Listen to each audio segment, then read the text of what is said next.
Uloga ljekarnika u zdravstvenom sustavu oduvijek je bila osigurati sigurnu i učinkovitu terapiju za naše pacijente.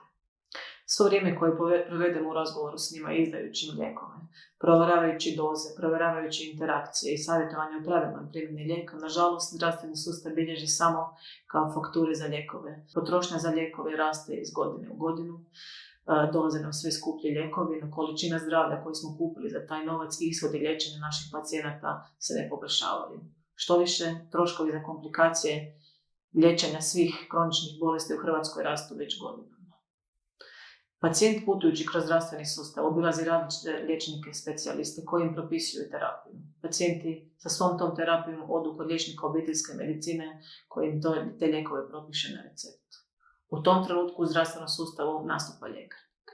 Objedinjujući svu tu terapiju koju su liječnici propisali, provjeravanje doza, provjeravanje interakcije, sprečavanje medikacijskih pogrešaka, zapravo su ljekarničke intervencije kojima moramo pokazati naš utjecaj na zdravlje pacijenta i na ishode liječenja.